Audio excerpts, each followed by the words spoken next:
Hi, I'm David Peterkofsky of For Keeps, a podcast about collections and connections, and I'm this week's guest on MetaPod. You're listening to MetaPod, where we unpack the web's most interesting podcasts and the stories behind them.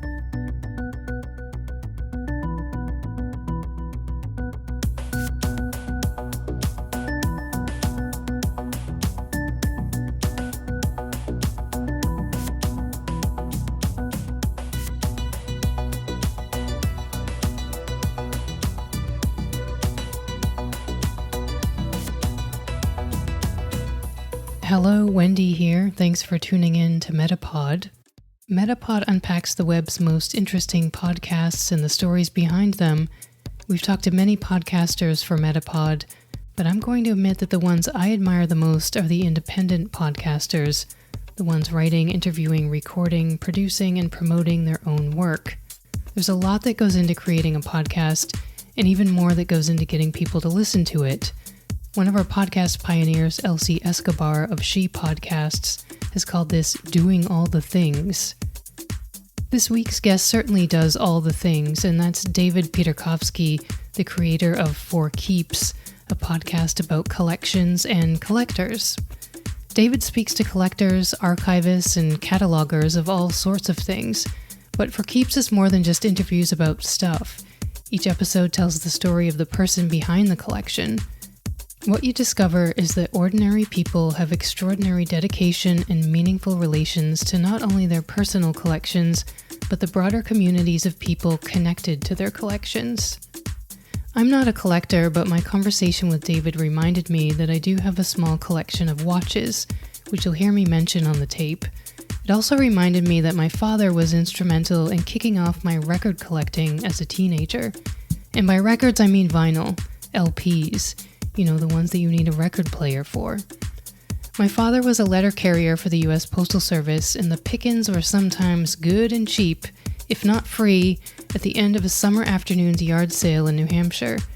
Rest assured, previous owner of Iron Butterfly's In-A-Gadda-Da-Vida, I have enjoyed every minute of that epic drum solo and have taken very good care of the LP since 1980-something. So, if there's anyone out there with a collection of In-A-Gadda-Da-Vida LPs, please get in touch with me via Twitter at The MetaPod Show. Anyway, let's hear from David about the fascinating world of collecting that he explores in For Keeps, their stamps, books, countless types of unusual artifacts, and of course, plenty of music. Let's start the tape.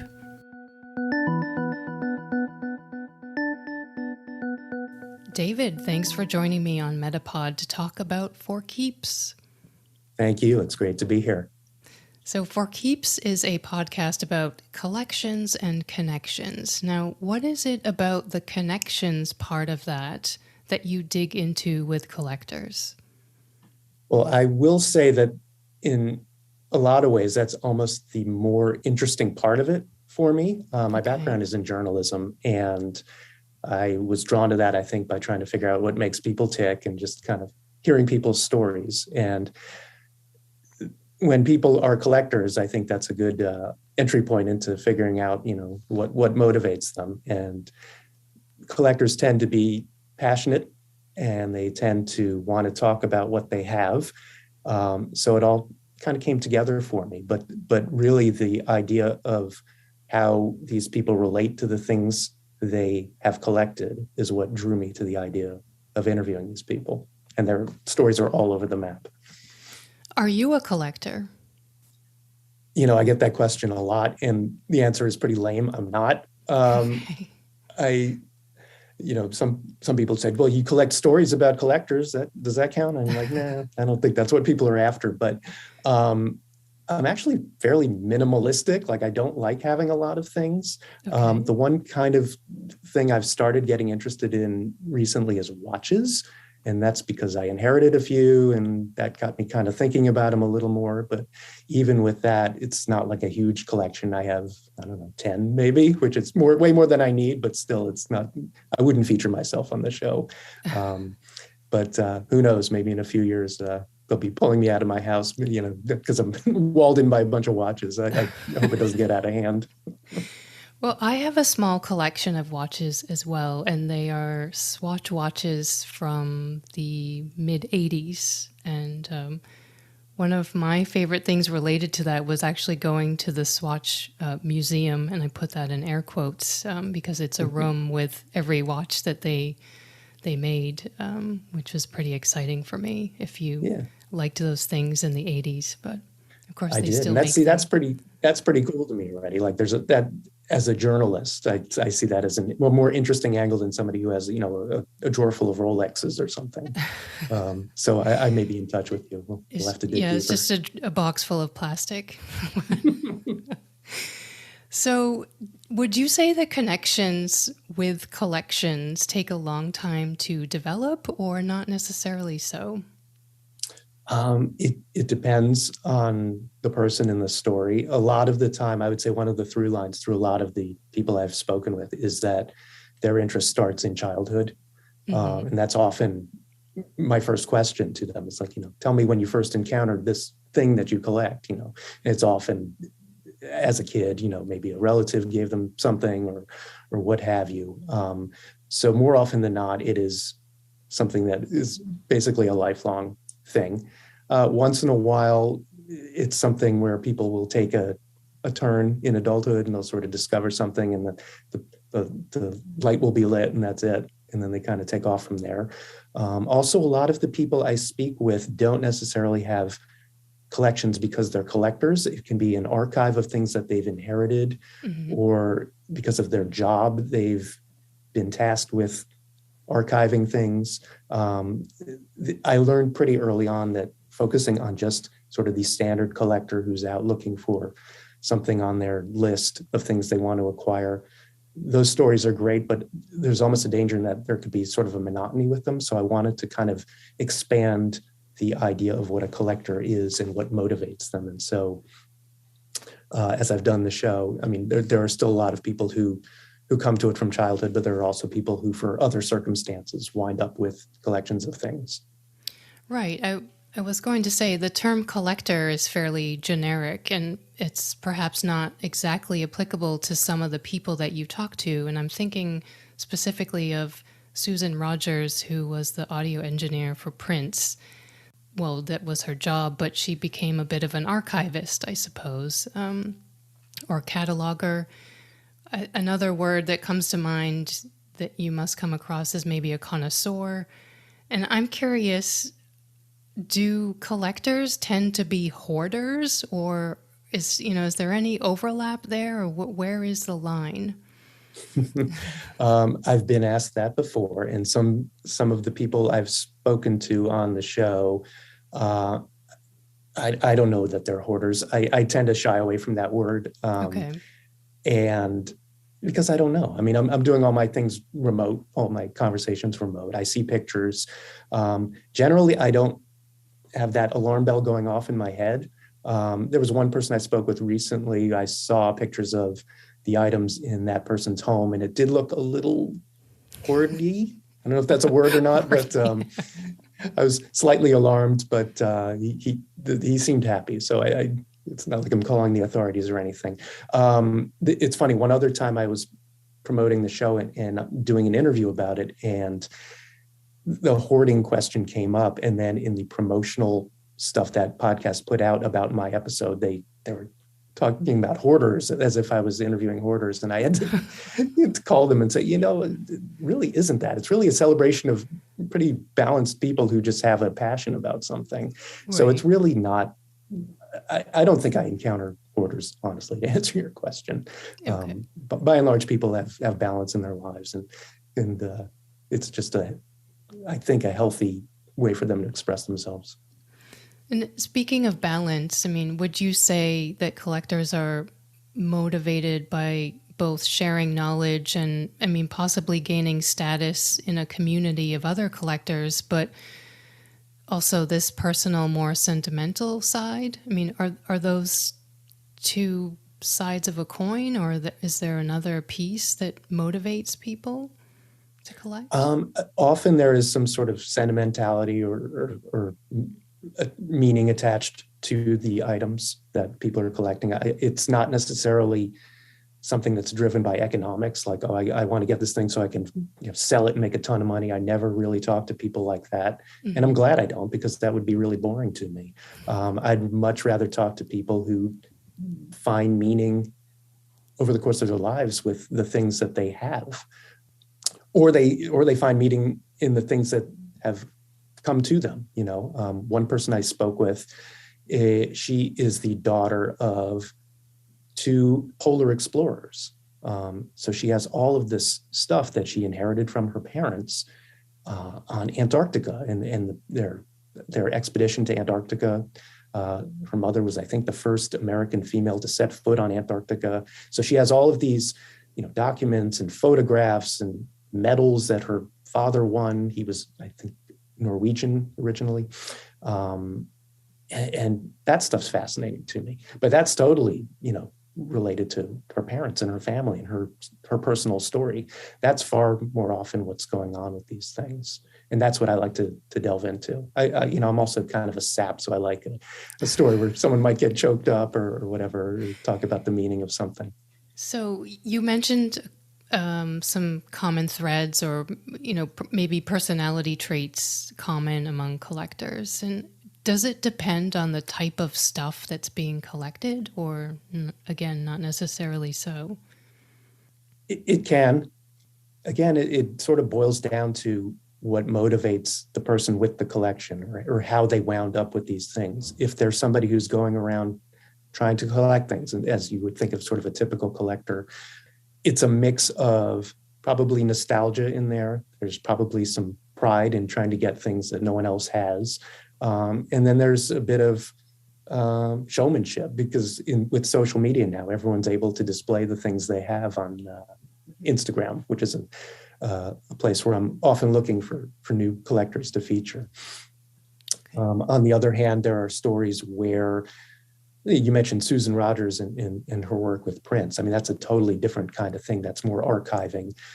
But she has a soft spot in her heart for her former employer, Prince. And she told a lot of really amazing stories of working side by side with this guy who was the biggest pop star on the planet, or next maybe Michael Jackson was up there with him at that time, and having this access to him and setting up that archive has served his estate well now. And they're diving into that archive for new releases because of the work she did to organize and archive all of that material, because he was so prolific. So again, it really varies depending on the person. And that's one of the things I love about doing the podcast, is that I don't get stuck in a rut, because everyone's story is a little bit different. And it's also a great excuse for me to look into certain aspects of history or pop culture that I'm curious about. Mm-hmm. Are there people who don't want to talk about their collecting? Well, I would say for every person I do get on the show, there's probably about 5 requests for interviews that go nowhere. So I guess there are some people who either aren't interested, or they just don't see the messages because we're not connected on social media. It's hard to say. I occasionally do get a flat out no. I'm happy to report that that's kind of not that frequent a thing, because again, I think collectors don't just collect for themselves necessarily. There's a part of them quite frequently where they want to share with the world what they have. Mm-hmm. And often the collecting journey involves other people in that specific area. So that's a question I frequently ask collectors, what's the collector community like for this thing you collect? And they'll say, oh, it's great. If I'm missing something, someone might help me find it, or I'll trade with somebody. And I've met some great people on there. And, the internet has made things so much easier, and eBay. And, if you are a collector, it's never been a better time to be one, because of all the ways we're able to connect with one another. So there are all kinds of avenues for people to get this stuff.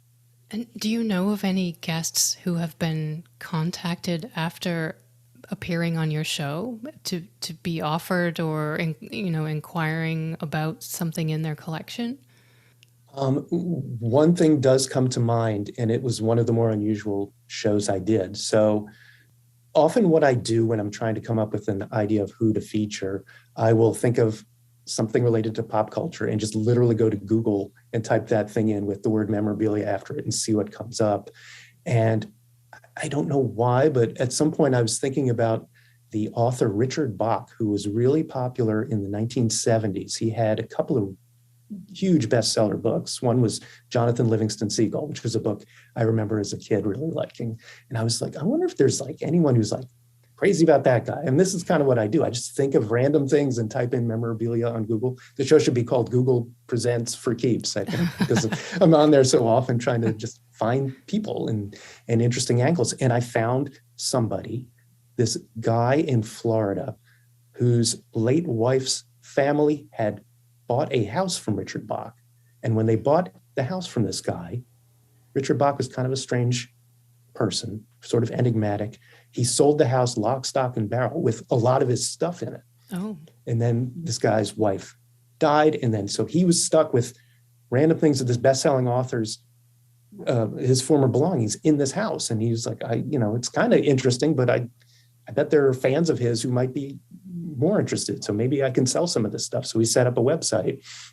I think it was Richard Bach Memorabilia. I can't remember what it was, but he had pictures of paintings the guy painted, like plaques the guy won, awards, fan mail, model airplanes Richard Bach built, because he was a pilot and often wrote about flying in his novels. So I found him and I said, would you be interested in being on my show? Because this is so weird, I can't not do it. And he agreed, and we did the show. And I don't know if it's directly because of me or not, but he wound up selling everything he had for sale, and he was having trouble selling it before. So I'd like to think that having the legitimacy of a podcaster interviewing him and telling his story may have helped him sell some of that stuff. So I've heard that. I've also heard of people sort of interacting with other collectors as a result of being featured on the show. So I think those connections are made. It doesn't necessarily get back to me directly, but my sense is that some of that is happening.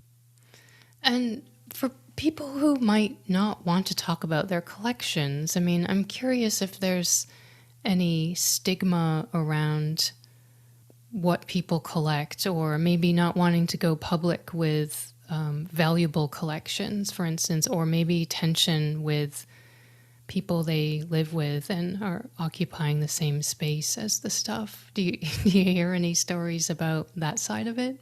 I do. I mean, there was one time I wanted to interview a guy, he's some sort of wealthy real estate guy in Beverly Hills. And I happened to see online that he had all kinds of movie memorabilia. He had like Dennis Hopper's motorcycle from Easy Rider and all kinds of stuff. And I reached out to him, and he was really kind of like not getting back to me. And ultimately it fizzled out. And I realized, I think he doesn't want people to know what he has. Like, as much as he probably is proud of the things he has, I don't know that he wants to necessarily go onto the internet and talking about it. He probably would much rather impress his friends or people who come over to his house and see, that he's got, Indiana Jones's hat or whatever the heck he has. I don't even remember. Right. That can happen. Beyond that, I would say generally people are a lot more interested in talking about it. I did talk to somebody, I don't want to identify the person because I don't fully know the story, but this person had quite a bit of memorabilia relating to a TV show. And he did allude to the fact that his spouse wasn't thrilled or thought he was taking it maybe a little too far. And I've noticed now that he's selling a lot of his things and posting about it on Instagram, which makes me think there might have been some sort of a disagreement at home that precipitated that, because he was so passionate about all the stuff he has. And for him to sell it all, I'm thinking there must have been some marital discord, maybe. I don't know. He didn't tell me, but that one can read between the lines. It leads me to a question, which I was going to come to later, but I'll bring it up now. And that's, the legacy or the life of the collection after its collector dies. And one of your episodes, I think this spouse dynamic comes through as though the legacy planning is mostly prompted by a wife that's tired of the stuff living in the house. And that may not always be the case, but I think it sounded like it was in this case. Is there anything typical about the thinking of collectors in terms of like an afterlife for their collection? I don't know that it's typical. Some people I have asked about it, And what's interesting is some people come to it much earlier than others. Mhm. I spoke to a woman who is a huge fan of Nancy Drew, Mhm. has all the original books and the artwork that was used on some of the more famous Nancy Drew book covers. And she is, I don't know how old she is, probably in her 30s.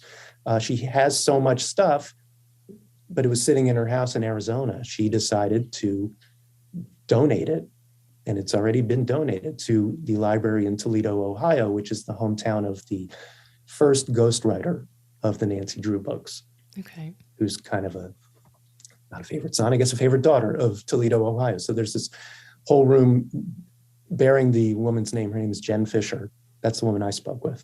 And this room in the main branch of the Toledo Public Library has a lot of her stuff in there. And she's already thought about that. What will I do with it?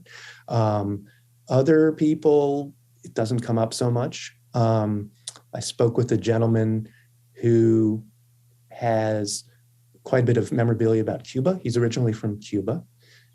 He lives in the US, but he had to leave Cuba as a young man. He's now in his late 70s, and he has a bunch of stuff at home. And I asked him, what, is there a plan? And he is hoping to donate a lot of this stuff he has back to cultural facilities, museums in Cuba, because people in Cuba don't know how Cuba is perceived outside of the island. And that's a lot of what he's collected. So he's thought pretty carefully about what to do with his stuff.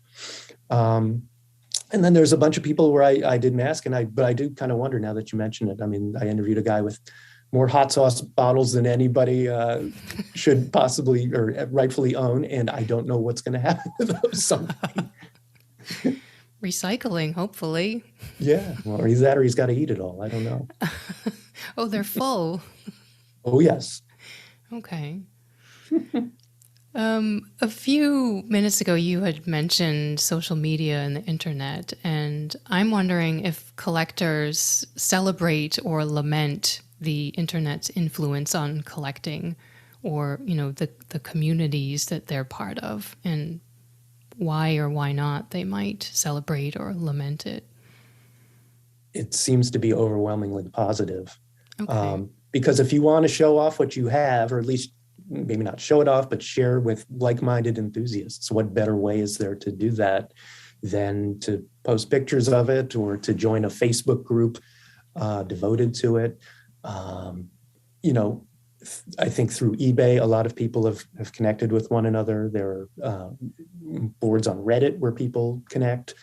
There's all sorts of ways for people to do this, whereas maybe 30 years ago, you just kind of had to figure out how to get stuff, and you couldn't necessarily share what you have.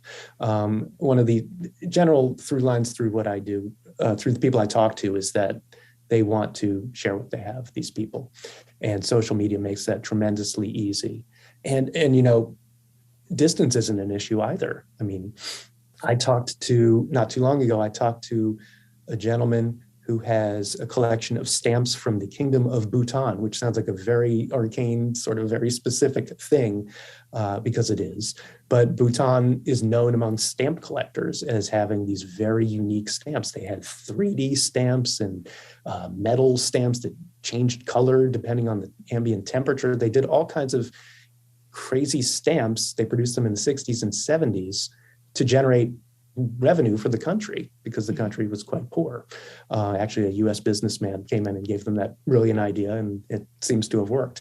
But as a result, there's a passionate little niche of people who are collecting these stamps and talking about them quite a bit. And so I found a guy, he's actually from the Netherlands originally. He lived in Bhutan twice because he worked for the UN's World Food Program.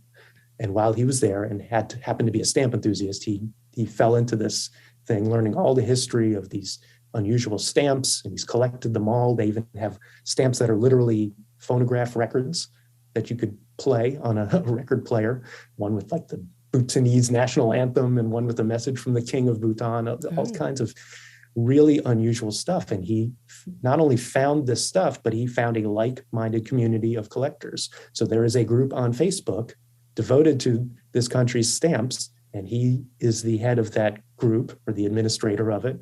And that's how I found him. And he happens to live in Uganda because he's still doing, I don't know if he's working for the World Food Program or just consulting at this point. But he's living in Africa, talking to me in America about stamps from Bhutan, most of which are back at home in the Netherlands. So, I mean, it's amazing just how, with all the connectivity we have, we're able to find one another. So it's not only the collectors finding each other, it's me being able to find them. Mm-hmm. And are there certain things, I mean, I'm thinking of some friends I have that really enjoy collecting LPs, so vinyl records, and that process of hunting things down, like discovering things by chance, finally completing the collection, these kinds of things that maybe are slightly different when you do them in a physical sense.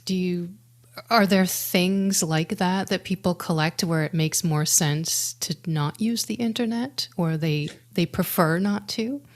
There was I think it's one of my favorite episodes. Actually, it's right up there where this came into play. It was actually a record collector. She is a child of the 70s, had a huge record collection growing up. And I think her mom threw it out when the girl became a woman and moved out of the house. And she was very sad about that and decided, with the renaissance of the record player, I'm going to get a record player and I'm going to recreate my 70s record collection. But I'm not going to use eBay. I have to find them in person, or whatever. If she's going to secondhand stores or getting them from friends, however she's doing it, she's not using the internet to do it.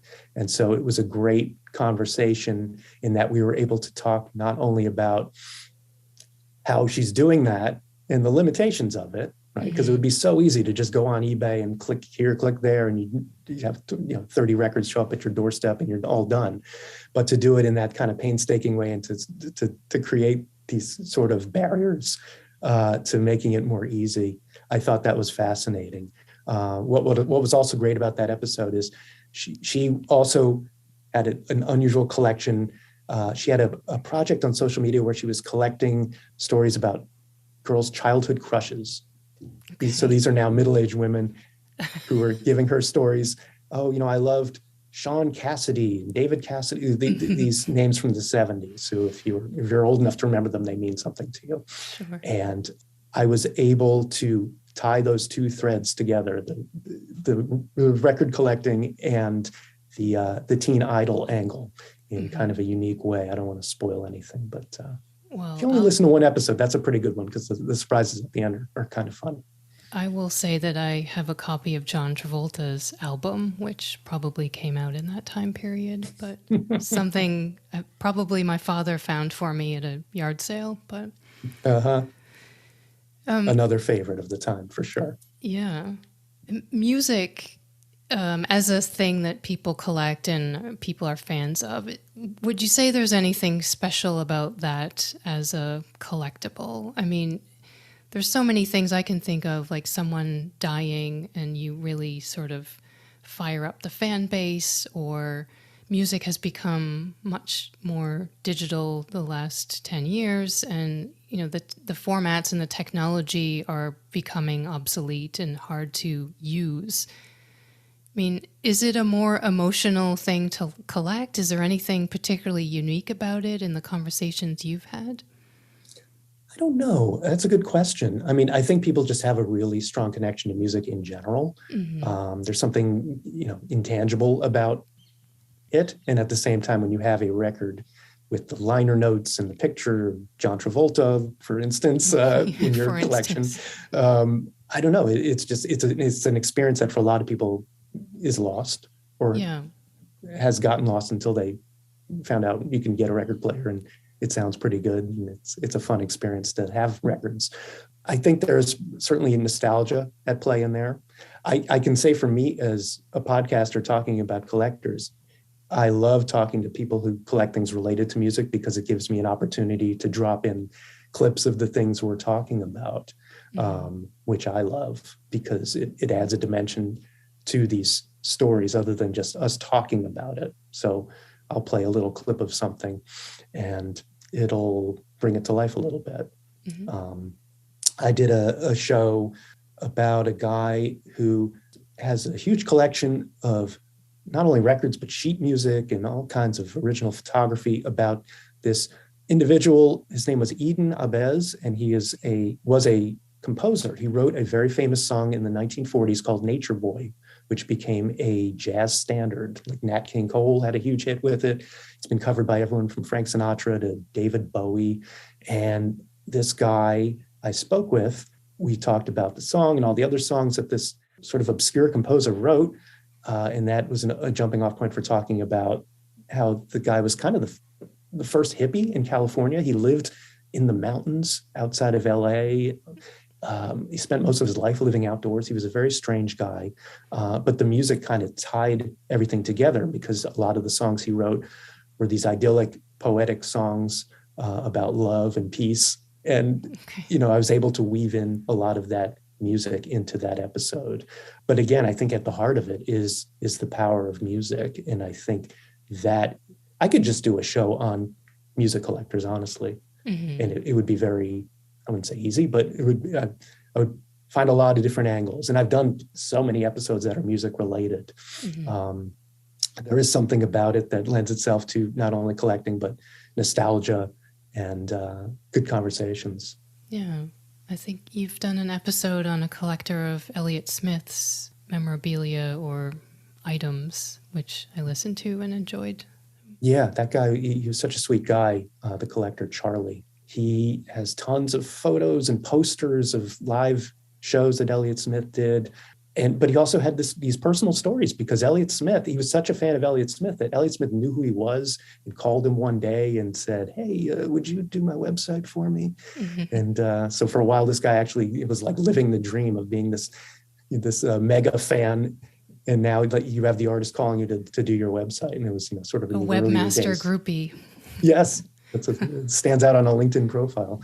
But that's what he wound up doing. He was thrilled still to talk about it. What are some of the reasons that people stop collecting or sell? That's a good question. I'm typically talking to people who still have things, but I have talked to some people who have definitely downsized or streamlined. And I think a lot of it is that. Sometimes people wind up with multiple items of the same thing. Mm-hmm. Sometimes it's a matter of space in their home. There's only so much space they want to devote to the thing they're collecting. It could be also changing tastes over time, or it could be spousal pressure. I don't know. A variety of reasons. But I think people who are pretty careful in managing what they collect are the ones who stay in it the longest. Mm-hmm. They're very sort of strategic and surgical about what they're looking to acquire. And many of your episodes are about Americana or things rooted in American or North American culture, for that matter. Have you learned anything that's different about collectors who are from other countries? I mean, you've talked a little bit about that with the Bhutan stamp collection. Know that there are many differences in terms of culture. I think it's kind of a universal thing, honestly. Okay. And I've talked to people, talked to a bunch of people in Europe. I've talked to a couple of people in Australia, the guy in Africa I mentioned. There is a sort of a consistent element to their stories. They're just passionate about what they do. It's not like there are stereotypes at play, like the British, I couldn't possibly take any more things. No, thank you. Okay. There's none of that happening. Okay. It's pretty consistent, I think. I wish I could say, Americans take everything and, South Americans, they only want certain things, but there are no real trends that I can think of. Okay. Yeah. Last few questions here. Do you have a favorite collection of your episodes or favorite episode? Well, I mentioned the 70s records in the Teen Idol collection. One that came out really well, I think, and did really well in terms of the downloads. It's my most downloaded show, and it is a show about a guy who worked at a Kmart store. Oh, yes. Did you hear this one? Yes. Yes. So he worked there in the late 80s, early 90s. I think he was in high school, and then into his college years, he was working at a couple different Kmarts. And back then, Kmart's corporate office would mail out cassettes of music to play in the stores every month. So for 1 month, he would hear the same tape of music over and over and over again. And then when the new month came along, they had this tape that they were going to throw out. And he thought, well, maybe I'll just keep them. I don't know. And he threw them in a drawer at his house, I think, and sort of forgot about him for like 25 years. And then at some point he found the tapes and was like, yeah, maybe I'll put some a little bit on YouTube. And I think he posted some on YouTube. And then he decided to digitize them all and put them on what's called the Internet Archive, which is a great database of everything on the internet, more or less.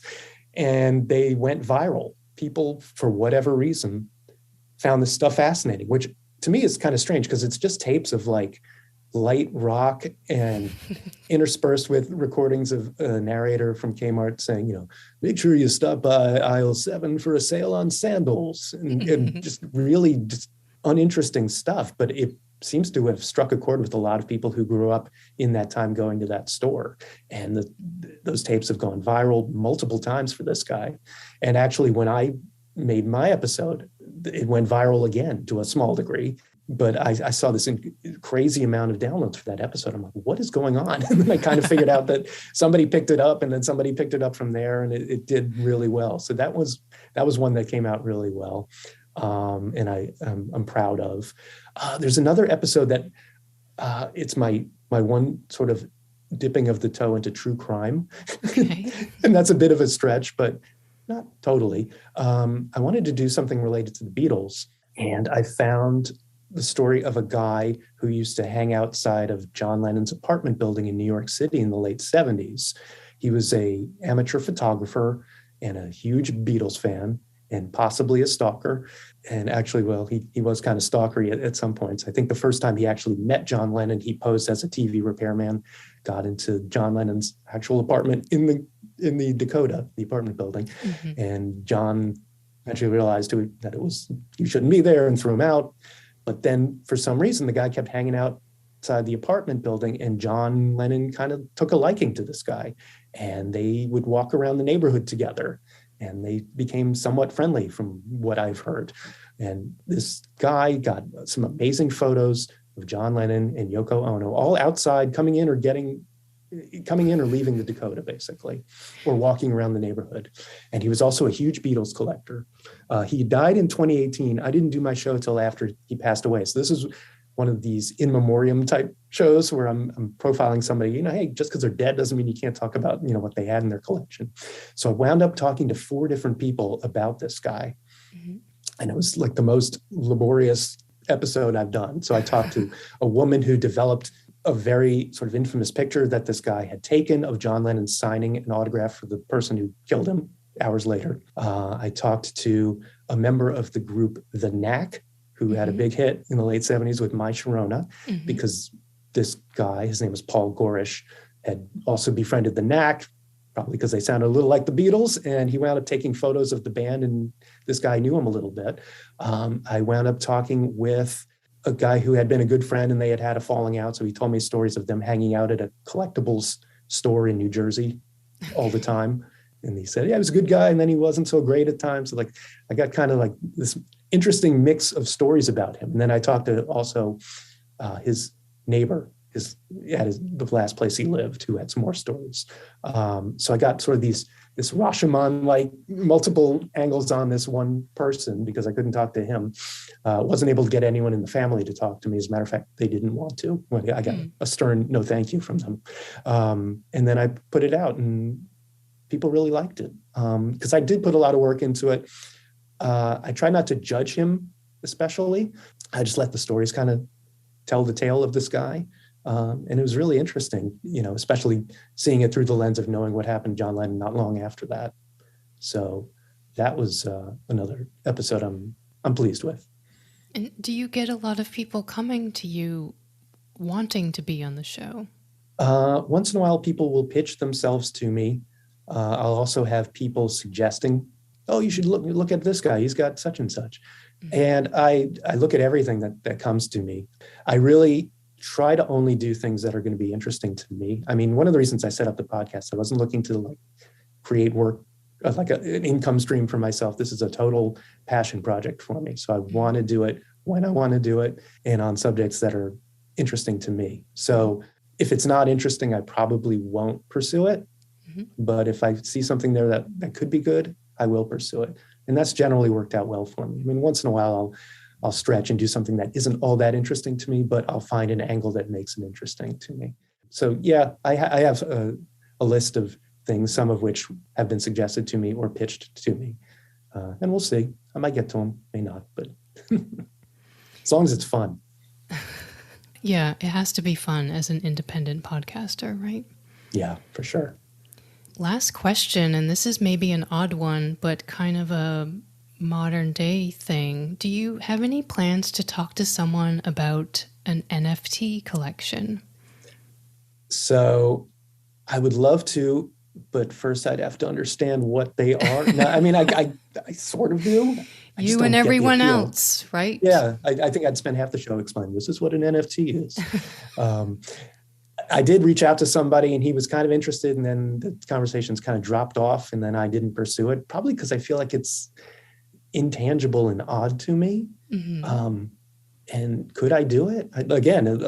If I'm not that interested in it and I'm skeptical of it, I don't know, maybe if I'm skeptical of it, it would turn out to be an interesting episode, because like I could sort of angle it as, here I am, an NFT dummy, trying to learn about this like the rest of us dummies, while the people who are into it are like, oh no, it's great. I got an NFT and I only paid 36,000 Ethereum, whatever. For that. I'm like, what's that? Now, I got to learn the different, currencies or whatever.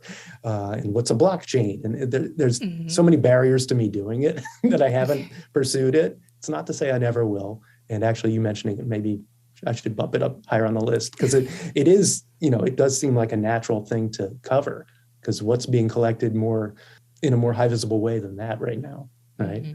So it could happen.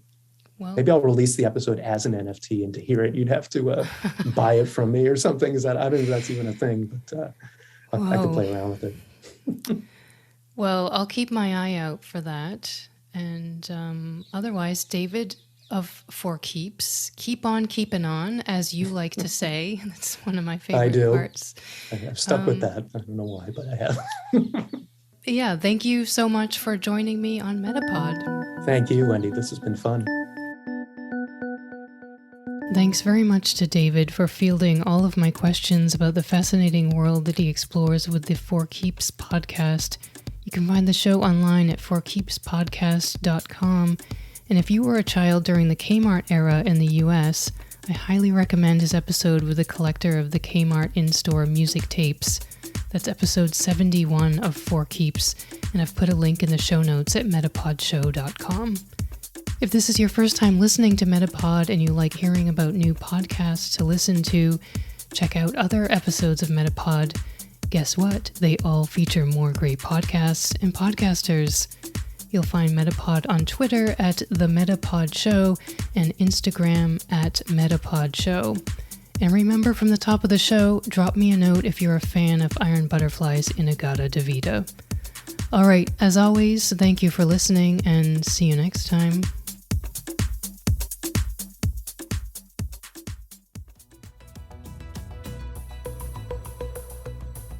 That's it for MetaPod this time. Thanks for listening.